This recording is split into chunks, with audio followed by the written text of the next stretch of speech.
अगर आप कोई YouTube चैनल या Facebook पेज चला रहे हैं या कोई भी डिजिटल मीडिया हाउस चला रहे हैं और आपके ढेरों सारे व्यूवर्स भी हैं और साथ ही साथ आपके फॉलोअर, सब्सक्राइबर्स और लाइक्स भी बहुत सारे हैं, मगर आप कंट्रोवर्सीज क्रिएट करके, झूठ की बिना पर कंटेंट क्रिएट करके फेक न्यूज़ चला रहे हैं, तो सावधान हो जाइए, क्योंकि आप भारत सरकार की रडार पर हैं और आपके विरुद्ध कभी भी एक्शन हो सकता है। आपका YouTube चैनल या Facebook पेज बंद हो सकता है। भारत सरकार अब इस मामले को लेकर बहुत ही सीरियस है और एक साल में 102 YouTube चैनल्स को बंद किया जा चुका है। नमस्कार, मैं हूं दीपक खजूरिया और आप देख रहे हैं TNS इवनिंग। TNS इवनिंग पर आज हम बात करेंगे एक बड़ी खबर की, जो सीधे सीधे जुड़ती है सोशल मीडिया पर। आज देश में करीबन 90% से अधिक ऐसे लोग हैं जो सीधे सीधे सोशल मीडिया से जुड़े हुए हैं। सारा दिन हम अपने एंड्रॉयड और स्मार्टफोन्स पर तरह तरह के वीडियोस, तरह तरह की खबरें देखते रहते हैं। उनमें से कितनी खबरें सही हैं, कितनी खबरें गलत हैं और कौन हमें कैसा कंटेंट परोसकर हमें किस तरह से बहका रहा है, हमें शायद पता भी नहीं चलता। और इसको जानकारी रखना या इस चीज़ का ज्ञान रखना भी बहुत कम लोगों के लिए होता है, क्योंकि हम खबर देख के आगे बढ़ जाते हैं। बहुत सारे तो ऐसे भी होते हैं जो उसे आगे अपने दोस्तों, रिश्तेदारों, फैमिली ग्रुप्स या फ्रेंड्स के ग्रुप्स में फॉरवर्ड भी करते हैं और इससे ही फैलती है फेक न्यूज़। फेक न्यूज़ के विरोध में हालांकि बहुत सी संस्थाएं, बहुत से संगठन काम कर रहे हैं, मगर भारत सरकार अब सीधे सीधे इसके विरोध में आ गया है और ministry of information and broadcast, government of India ने 8 YouTube चैनल्स को बंद कर दिया है, बैन कर दिया है। इसमें से 7 चैनल्स भारत के थे और एक पाकिस्तान बेस्ड था। अब बात करते हैं कि आखिर ये चैनल क्या परोस रहे थे, ये चैनल्स हैं कौन से। तो सबसे पहले ये देखते हैं कि इन चैनल्स का नाम क्या था, ये कौन से चैनल्स हैं। Ministry of information and broadcasting ने जो चैनल्स बैन किए हैं उनके नाम हैं लोकतंत्र TV, UNV TV, AM Razvi, गौरवशाली पवन, मिथिलांचल, सी टॉप 5th, सरकारी अपडेट, सब कुछ देखो, और पाकिस्तान का जो YouTube चैनल था उसका नाम है न्यूज़ की दुनिया। इसमें से लोकतंत्र टीवी ऐसा है जिसका कि Facebook पेज भी बैन किया गया है। सबसे बड़ी बात यह है कि 114 करोड़ व्यूअर्स और उसके साथ साथ 85 लाख से अधिक फॉलोअर्स, इतनी बड़ी संख्या में ये चैनल्स अपने फॉलोअरशिप और सब्सक्राइबरशिप और व्यूअरशिप बना चुके थे। और बड़ी बात यह है कि केवल और केवल एंटी नेशनल और फेक कंटेंट परोस के। तो हमें बहुत गंभीरता से ये सोचना होगा कि हर रोज हम जो खबरें देख रहे हैं, हमें जो परोसा जा रहा है, आखिर वो स्टफ, वो कंटेंट है क्या। यानी कि सारा दिन में हम जो कुछ देखते हैं उसमें बहुत कुछ फेक भी होता है, मगर हमने कभी कोशिश नहीं की कि उसकी जानकारी हासिल की जाए, उसको क्रॉस चेक किया जाए, उसको वेरीफाई किया जाए। खैर, ये एक जिम्मेवारी हम सबकी है, मगर जो सरकार की जिम्मेवारी है, सरकार उसको बखूबी निभा रही है। और मिनिस्ट्री ऑफ INB ने 8 YouTube चैनल्स को बैन कर दिया है, जिसमें से 7 भारतीय थे और एक पाकिस्तान से ऑपरेट होता था।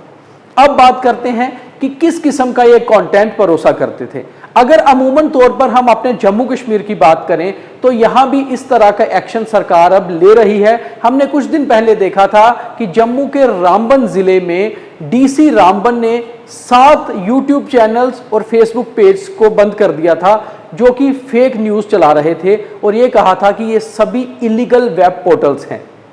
तो कहीं ना कहीं जम्मू कश्मीर सरकार भी इसको लेकर गंभीर है, मगर अगर केंद्र सरकार की बात करें तो केंद्र सरकार के रडार जो हैं अब बहुत तेजी से काम कर रहे हैं और शायद जम्मू में या जम्मू कश्मीर में ऐसे एक्शन आपको और देखने को मिले और भारत सरकार भी इनको लेकर अब बहुत ही सचेत है। अब बात करते हैं कि कंटेंट कैसा था। कंटेंट अगर हम बात करें, फेक कंटेंट क्या होता है। फेक कंटेंट ये होता है कि आप किसी भी खबर को तरोड़ मरोड़ कर अपने तरीके से गलत क्रॉस चेक किए बिना, क्रॉस वेरीफाई किए बिना परोस रहे हैं और अपने दर्शकों तक पहुंचा रहे हैं। वो गलत खबर किसी समाज के, या हमारे देश के विरोध में भी हो सकती है या किसी पर्टिकुलर पर्सन के विरोध में भी हो सकती है। ये सभी खबरें फेक ही गिनी जाती हैं।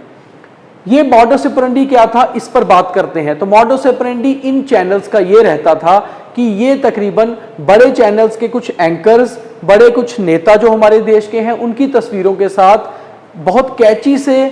कंटेंट लगाकर और कैप्शन लगाकर खबरें परोसते थे और उस खबर के अंदर कुल मिलाकर सब कुछ फेक होता था और वो खबरें ऐसी होती थी जो लॉ एंड ऑर्डर की दिक्कत तो लाती ही लाती थी, इसके साथ समाज में नफरत फैलाने का भी काम करती थी और एक या दूसरे धर्म को आपस में लड़ाने का भी काम कर रही थी। वहीं जब कंटेंट की जांच की गई तो ये पता चला कि कंटेंट ऐसा था जो सीधे सीधे एंटी नेशनल था। इसी मामले को देखते हुए मिनिस्ट्री ऑफ आईएनबी ने 2021 में बनाए गए एक एक्ट के तहत इन सभी चैनल्स को बैन कर दिया है और साथ ही साथ ये भी कहा है कि उनकी रडार पर अभी बहुत से और ऐसे यूट्यूब चैनल और फेसबुक पेज हैं जिनकी निगरानी रखी जा रही है और उस कंटेंट में अगर कुछ गलत पाया गया तो उन पर भी एक्शन लिया जाएगा। बहुत सारे लोगों से आज हमने बात की जो सोशल मीडिया इन्फ्लुएंसर्स हैं, ब्लॉगर्स हैं और यूट्यूब चैनल चला रहे हैं और बहुत सारे ऐसे तकनीकी लोग जो सोशल मीडिया को बहुत अच्छे से समझते हैं। उनका कहना है कि हमारे समाज में ऐसे बहुत से यूट्यूबर्स हैं या हमारे समाज में ऐसे बहुत से जर्नलिस्ट, सो कॉल्ड जर्नलिस्ट हैं जो कि अपनी खबरों को क्रॉस चेक किए बिना, क्रॉस वेरीफाई किए बिना केवल और केवल व्हाट्सएप यूनिवर्सिटी से जो भी आ रहा है उसको ही आगे परोस रहे हैं और साथ ही साथ जो उनका कंटेंट रहता है वो इतना भड़काऊ होता है कि एक या दूसरे धर्म के विरोध में रहता है और कई बार तो जो हमारी स्टेट है जिसको हम लॉ ऑफ स्टेट कहते हैं उसके भी अगेंस्ट में वो कंटेंट जाता है। मगर इसके ऊपर सरकार को और गंभीर होना होगा और बहुत सारे ऐसे और लोग हैं जिन पर एक्शन लिए जाने की ज़रूरत है। हमने कुछ प्रोफेसर्स, कुछ इंटेलेक्चुअल से भी बात की और उनमें से कुछ के रिएक्शन हम आपको दिखाने भी जा रहे हैं, तो ये देखिए। जैसा कि आज आप लोग देख रहे होंगे, आपको ये खबर मिली होगी कि भारत सरकार के सूचना एवं प्रसारण मंत्रालय ने 7 भारतीय यूट्यूब और सोशल मीडिया चैनल्स को और एक पाकिस्तान के यूट्यूब चैनल पे बैन लगाया है। मैं इस निर्णय का स्वागत करता हूं और मैं वर्षों से इस बात को मानता रहा हूं कि जैसे ही हमारे इस इंफॉर्मेशन एज में इंटरनेट की कनेक्टिविटी बढ़ी है, हमारे सामने ये एक तरह से कह दें चुनौती भी आ गई है कि इस तरह के जो वेब चैनल्स हैं, वेब पोर्टल के माध्यम से जो समाचार चैनल जो हमेशा गलत सूचनाओं को या ऐसी सूचनाएं जो कि समाज के सांस्कृतिक, आध्यात्मिक, धार्मिक, आर्थिक या यूँ कहे वैश्विक समन्वय को खराब करती हैं,